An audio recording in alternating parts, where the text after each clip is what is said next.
Alrighty guys, I'm Casey and welcome to a brand new series here on the channel guys. Welcome to Miss Minecraft.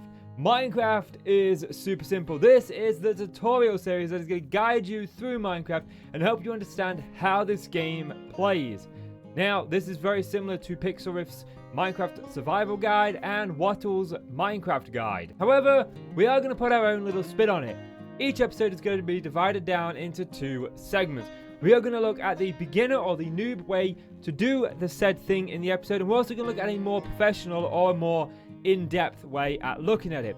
Today's episode, we are going to focus on how to start your first world, how to create your world, and what all of those settings mean so that you can understand them and create the world in your own image. So without any further ado, if that's something you're looking forward to, do me a favor, leave it a like and hit subscribe. And without any further ado, let's get into the episode. So after launching Minecraft, this is usually the screen that you are greeted with. And I'll show you a couple of things about the screen real quickly that you might not know. This is the splash text. It says undefeated. If you were to click a button and then go back, it will change, and there are literally hundreds of these. All is full of love, and you can even do your own ones of these, I believe. But that's just one up feature I wanted to show you. But the other one that I really wanted to show you before we actually get into this series is this right here. This is accessibility settings. This will allow you to just, in case you are visually impaired, you have hearing difficulties, whichever may be, these will help. So what we're going to look at is how to set up your very first world. And like I said at the beginning of this video, we're going to look at two ways to do it. So the first way is going to be the beginner way. This is going to be the way that most people will go about setting up their world. Now we're going to look primarily at single player. I will do multiplayer worlds and a multiplayer episode a bit later on in the series. But for right now, we're going to look at single player. And just so you're aware, you can open up single players to multiplayer over your local network. So if someone is sharing the same internet as you, you could just start a single player world and they will then be able to join it. You don't have to actually start a multiplayer world. So just in case you were looking for that. But we're going to jump into single player. When you click single player, if you've never created a world in Minecraft before, this is going to be the screen that greets you. This is the create new world screen. If you already have a world, you will get a list of your worlds. And at the bottom, there'll be a create a new world button. But I'm assuming if you've already done that, then you know how to get here. So what do all of these mean? First of all, we have the world name. Now, this doesn't really impact your world in any way. All this is going to do is choose a folder that it is saved to. So when you create a new world, it will create a folder within the Minecraft Saves folder, named whatever you name it here. For this world, we are going to call it Miss Minecraft. And we're going to name it Noob. I apologize for the term, but it just kind of fits really, really nice, or beginner. So, that's our world named for now. We're going to look at the other options next. Our first option is game mode. This is a game mode that we are going to be playing in. Now, Minecraft has multiple game modes, including one that it doesn't show here. But for the most part, we are going to be playing this in survival. Survival means that we have to go out and mine our own resources. We have to craft up the blocks that we want to use. We gain levels from killing mobs, trading with villagers, and various other ways. We also have to deal with the nigglings of health and hunger. Mobs will also spawn in our world and we will have to defeat them. And overall, I personally enjoy survival much better. I like the idea that if I want to build a treehouse, I need to go out, I need to find a tree, I need to mine some tree blocks, mine some stone, come back, and then build the product that I want to build. Now, there are other game modes within Minecraft. There is hardcore. This is the same as survival. However, this is locked to the hardest difficulty. As you can see, the difficulty is grayed out over here, and I can't actually click this. But it also turns cheats permanently off. I mean, we can bypass this, but let's not worry about that right now. But the big difference between hardcore and survival is this gives us only one life. If we die, the world is over. Really fun. It keeps you on edge playing on these worlds, but it can be quite difficult and challenging, especially for your very first world. Now, the next one is creative. Creative means that we have a backpack basically with all of the resources in the game. We can just open up the menu screen and we can get whatever resource we want without having to go and mine it or find it. We do not have to deal with hunger, we do not have to deal with health, and we have the ability to fly, or free fly, or creative flight as it's known in the community. This just means that we can literally stand wherever we want, and we don't have to deal with having to build scaffoldings, get the elytra to fly. It is just, overall, it's a good mode to use if you want to test a building, or you've got an idea and you just want to see how it looks before you put it into your survival world. This is a great world to be in. I usually have a creative testing world where I just test out things to make sure that they work, rather than going and mining all of the resources that I need to do. I could just test it out right here. And then we are back to survival. Now, it does have one more game mode that is hidden from us. That is called Spectator, and that is exactly what it says it is. Basically, it just allows you to free roam around the world using only the ability to look. You can't actually craft stuff, you can't interact with the world, you can just go around it and have a look. It's a great idea if you want to open up your world over a local area network and you just want your friends to have a look around it. You can then set the game mode to Spectator. That will be available to you there. Next, we're going to look at the difficulty. So looking at the difficulty, we start off on normal. That's what it puts you on to. Now, on normal, hostile mobs will spawn and deal standard damage, which is about 2 to 3 hearts worth of damage, or rather 2 to 3 points of damage, which translates to 1 heart or 1.5 heart. Each half a heart is worth 1 damage point. The hunger bar that we have to deal with, that can deplete fully and will damage your health down to just half a heart, meaning that you are 1 hit away from death, or 1 big fall away from death. Now, so normal is a good difficulty to start on, but if you're creating your very first Minecraft world, I suggest a different difficulty for you. This can be changed at any point during the game, so long as you are not playing on hardcore. Now, we're going to cycle through these a little bit so we can get to peaceful. Peaceful is a great difficulty to start your very first world on. It's in fact the difficulty we are going to be starting Miss Minecraft on. This means that hostile mobs will not spawn, you will not have to deal with hunger, and your health will regenerate without having to have a full hunger bar. This is just going to mean that in the earlier episodes, in the beginning of the game, you've not got this overloading experience where you're not sure exactly what to do and you're just pulled in so many different directions. It can be really stressful and anxiety inducing. So we are just going to start off on peaceful. Now, normally I start off my worlds on normal because I know the beginning of the game routine. Find a bed, find food, get shelter, all of that, and I know how to do it. I know how to craft my tools, I know where to go to get the best resources. I have my beginning game experience down, but a lot of people who are playing for the first time will not. So we will start on peaceful so that you guys can actually understand it. This means that we can work through the night without having to deal with hostile mobs. Now, not everything in the game can be obtained on peaceful, nor can every advancement or achievement within the game be obtained. There are things like kill the wither that requires us to kill a wither. We can't kill a wither because we can't spawn the wither in peaceful because it's a hostile mob. It will just disappear. But like I said, we can change this really easy within the game options when we are in the game. It's not very difficult at all to change. You just need to open up the menu screen and it's right there as a button like this. So this can be changed at any point. If you want to start on harder difficulty and then you're getting overwhelmed with mobs and you're like, oh no, I should have put this on peaceful, you can switch difficulty right there and then to peaceful and all the mobs will disappear. There's a good thing to note. The next difficulty is easy. Now this is a good one to start off if you do want to have hostile mobs in your world and you're more than happy to deal with those experiences in the early game and maybe you just don't want to play on peaceful. But some things I didn't know about this.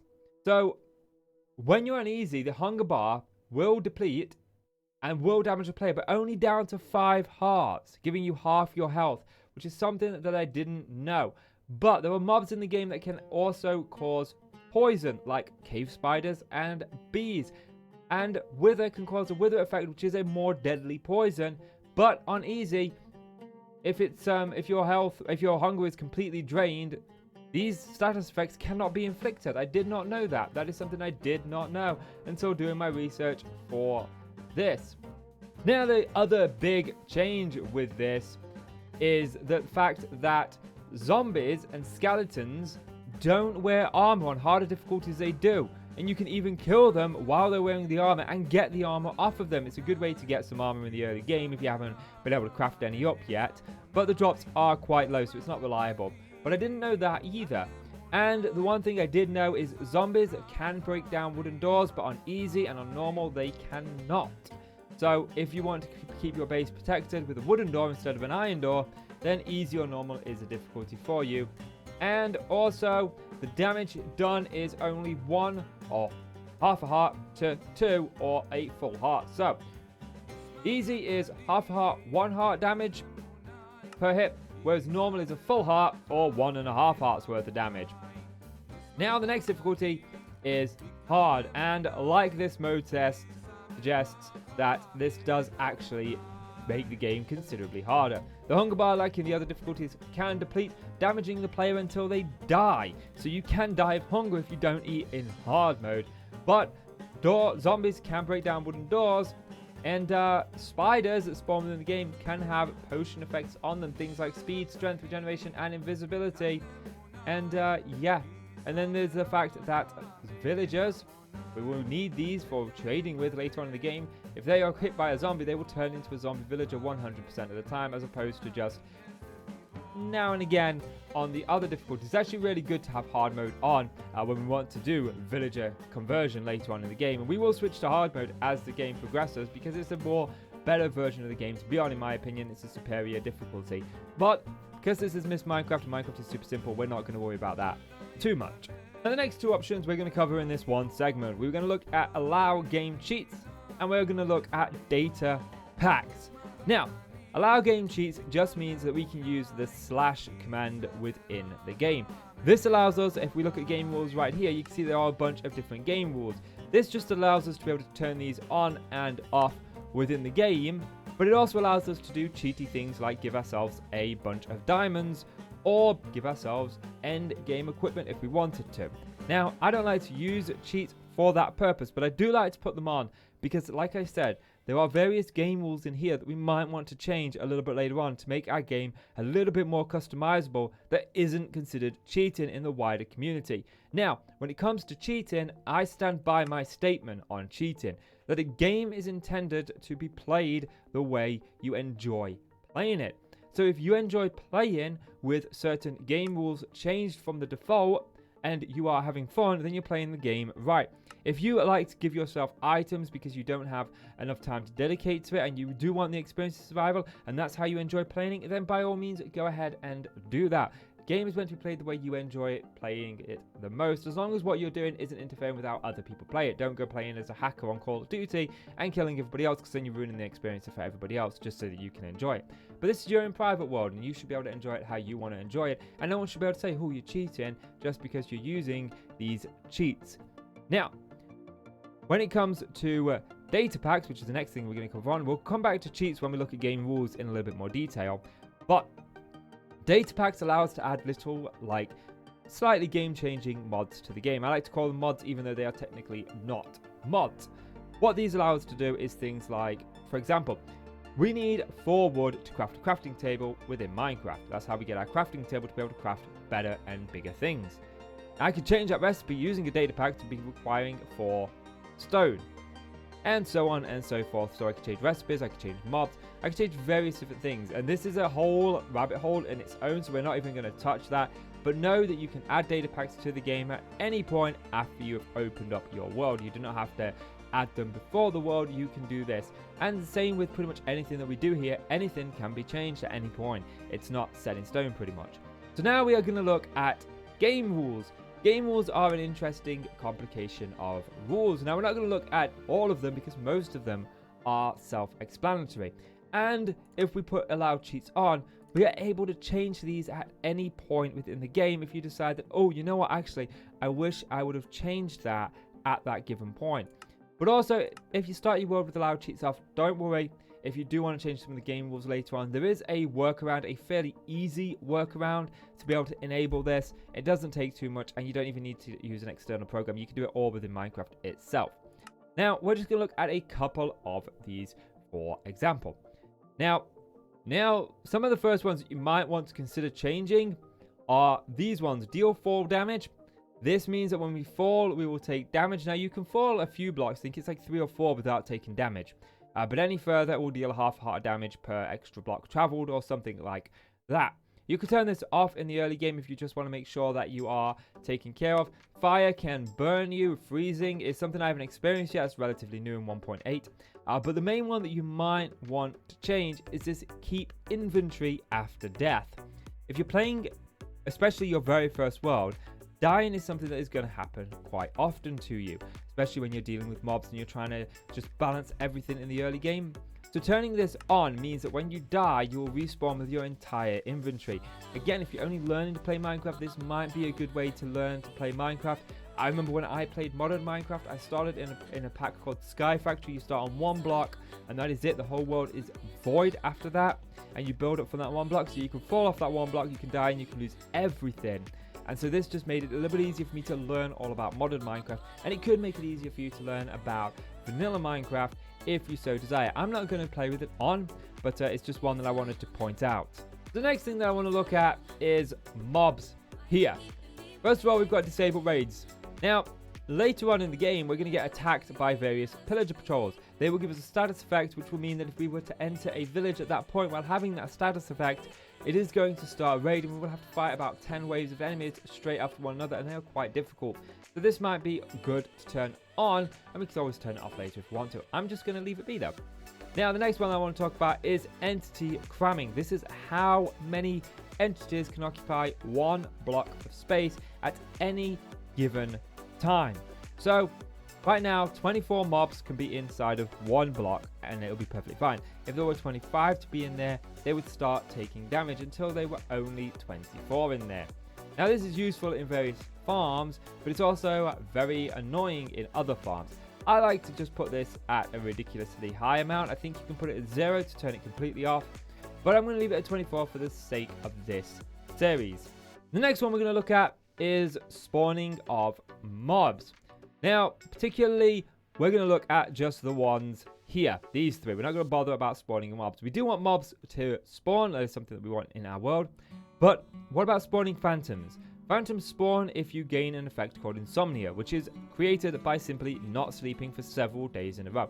These fly down from the sky, they attack you, they are annoying when you are trying to AFK at farms. You now need to build a little room around you as opposed to just having a platform where you would normally save. So you can turn that off if you don't want phantoms to spawn.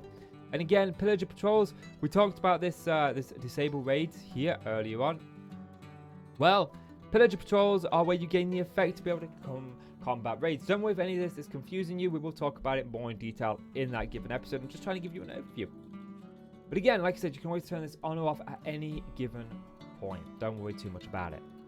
So, Pillager Patrols, I'm going to leave them on now, and then you've got Wandering Traders. These are literally little vendors, little shops that will appear at your base with a couple of llamas, and they will try to sell you things for emeralds, and you can buy things off of them.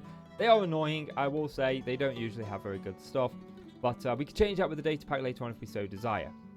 But for the most part, I'm just going to leave these all on. And the last one we're going to cover in the game rules is world updates. Now, there's this advanced daytime of day, or the daylight cycle. This means that the world is going to go through a day-night, day-night, day-night cycle every 10 minutes. And we leave that on because we want that on. But the one that I want to change is this update fire. I like to turn this off. Now, when you set a block on fire in Minecraft, that block is going to burn for a certain amount of time. Then the fire is going to be extinguished. There is only 1 block in the game that I'm aware of that can burn infinitely unless you personally put it out, and that is netherrack. This allows us, if we turn this off, to be able to set any block on fire and let that block burn infinitely, meaning that we can create some really cool braziers, some really cool torches, some really cool lamps. It just allows us to do a lot more, and again, we can extinguish that fire on its own. And if you build over a lava lake and you don't realize the lava lake is underground, that lava can then spread through the air and set your base on fire, and we don't want that. So I like to turn this one off, but you can play with it on. We can always turn it off later on if you so desire. And now the last thing that we're going to look at is more world options. This creates a whole new menu, and we're going to break these down very quickly here. If we look, we've got generate structures. So in your world, you're going to get villagers, you're going to get dungeons, and you're going to get strongholds spawn all over the place. These aren't common, but they're not uncommon either. They're usually very small, and they don't really impact your world. I know when I first started, I used to turn these off because I wanted to build the world entirely myself. But I would advise against that because there are certain things you are going to get from these that you can only get from these. And again, the villagers can be demolished, but they can't be built if you don't already have this on. So it's a really good idea to have them because we do want zombie villagers, or we do want villagers rather, that we can cure and get items from. And also we do want dungeons spawning within the world so we can create mob farms and the like. The next one we're going to look at is world type. We're going to keep this on default. I'm not going to go over every world type here, but I will break it down. Default is just your basic world. It's going to give you all of the biomes. Biomes are going to be reasonably sized. It's going to be just a normal average world. However, super flat means that the world is just at the same height all across, and it's about 3 or 4 blocks deep. And there's just basically, it's good for a creative testing world. And if you are doing a creative testing world, at that point you can turn this off if you're in creative. But overall, this is not a good world to play in if you want to play survival. Then you've got large biomes. This is the same as default, only the biomes are bigger. What is a biome? A biome is an area of land within Minecraft. For example, you can get an ocean biome, which is all water. This means that biome is going to be considerably bigger. You can get a oak forest, which is where they are all oak wood. And again, this large biome makes them biomes even bigger. If you ask me, too big. But I have done a series in this before, and it was a lot of fun. Then we've got amplified. Bear in mind this requires a beefy computer. The terrain in this gets absolutely janky. You get huge cliffs, and building is a royal pain, and the more time you spend in this amplified world, the laggier the world becomes, even on really good beefy computers. I watched a series by Whip where he played on an amplified world. He had a 2080 Ti, I believe, and it started to lag after a few episodes for him. So I wouldn't advise this at all, especially if it's to your new world, because you can go from one block to the next block and die. It really is that sharp of a drop. And then we've got single biome. This creates the entire world out of just one biome, and using the customize button, we can pick that biome. You can see a bunch of the biomes right here.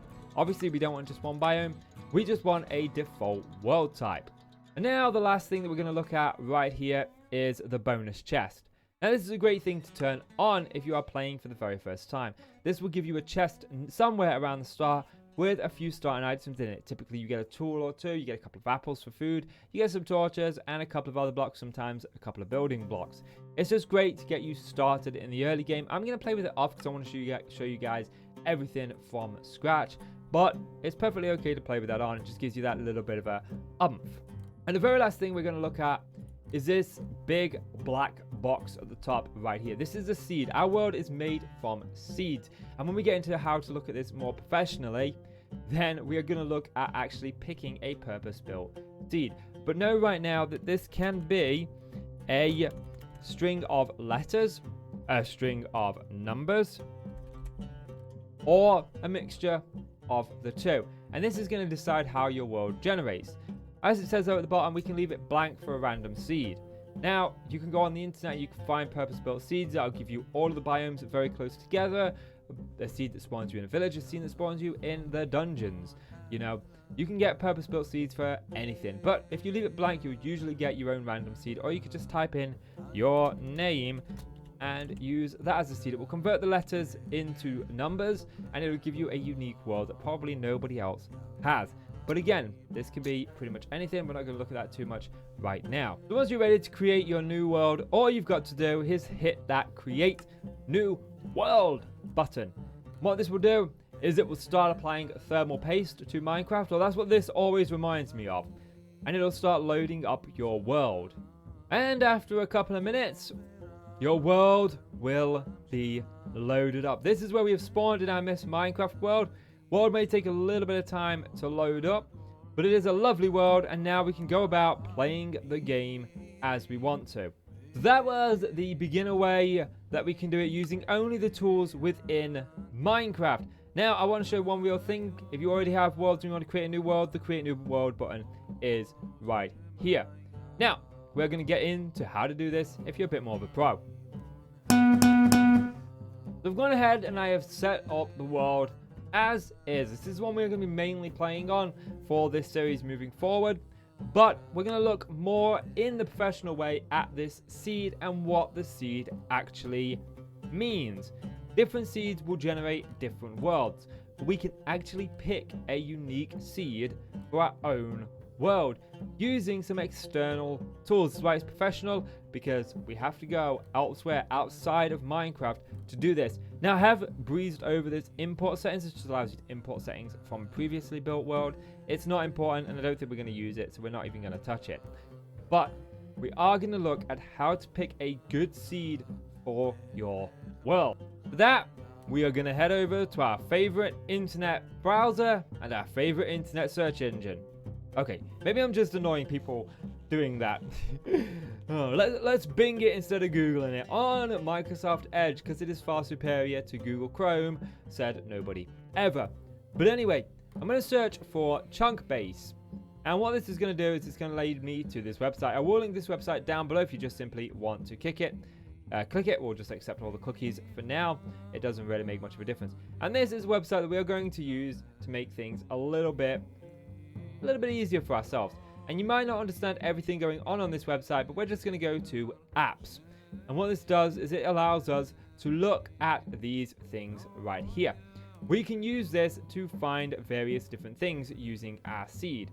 But we're just going to click biome for right now. And what this is going to do is it is going to open up a map and show us a map of the world with the current seed in it. This had a little bit of an update. Looks a little bit different than it did before. But you can see here we've got our seed here. So if you wanted to use your seed like we did before, you can just simply type it in like so, and that will then show you the world that you are building. You can see it's converted my name into numbers right here. And this is our world. And this allows us to see where all the biomes are before we even begin going to our world. Now what we can do is we can type in various different things here to get various different seeds for our world, or we can simply click random, and this will show us a little bit of a world.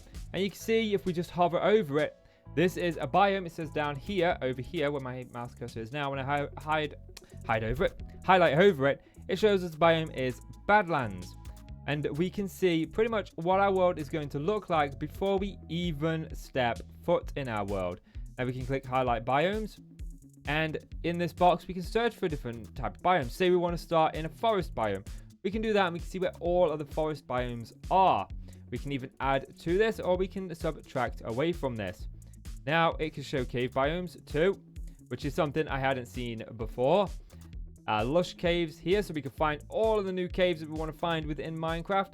But not only that, it can also show us the nether, what our nether is going to look like, and also what the end is going to look like, which is fantastic if you want to find yourself some end villagers. We got a big circle right there. That must be the that's the starting island. I'm not sure, but either way, you can see all of what it has to offer by just doing this. And I'm going to go back to Overworld, and I'm going to go ahead and play with a little bit of these tools, sort of find a good starting point for me. But there's also this more options option right here, which allows us to select levels or change this. It's actually here before. This allows you to look at large biomes. So if you're playing in large biomes, you can do it.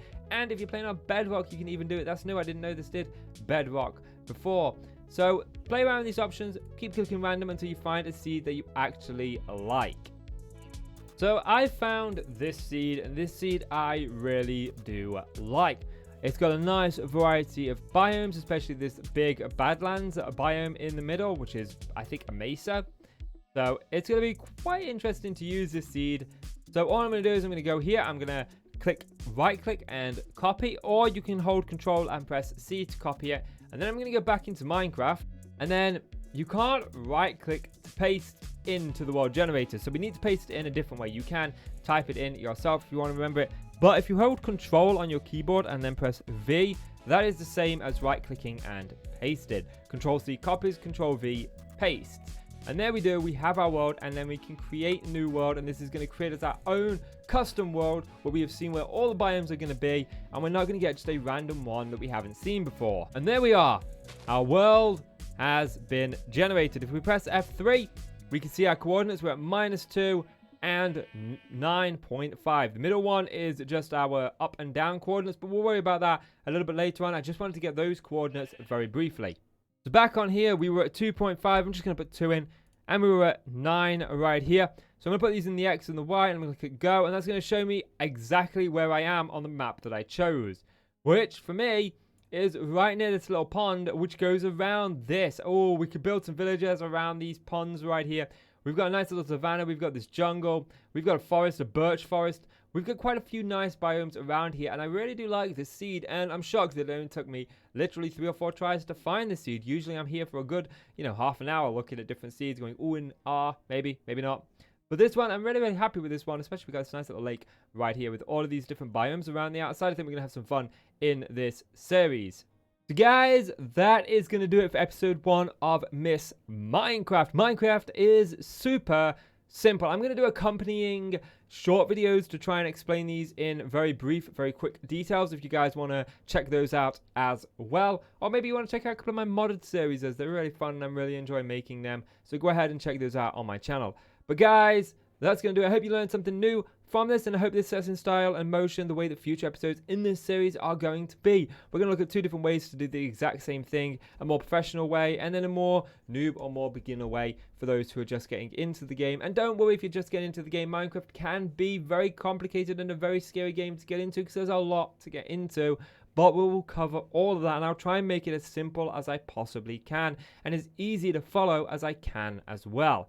But guys, like I said, that is going to do it for this episode. If you enjoyed the video, do me a favor, leave it a like and share it with a friend. It all helps out the channel and it all helps boost the YouTube algorithm. It will go, yeah, if people like the video, let's shove it in their face and let everybody see it. The world will see it and we'll hit 1 million views. Maybe. But, yeah, so like, subscribe. And as always, I'm KC. You're the awesome folk. Thank you so much for watching. Take care now. Bye.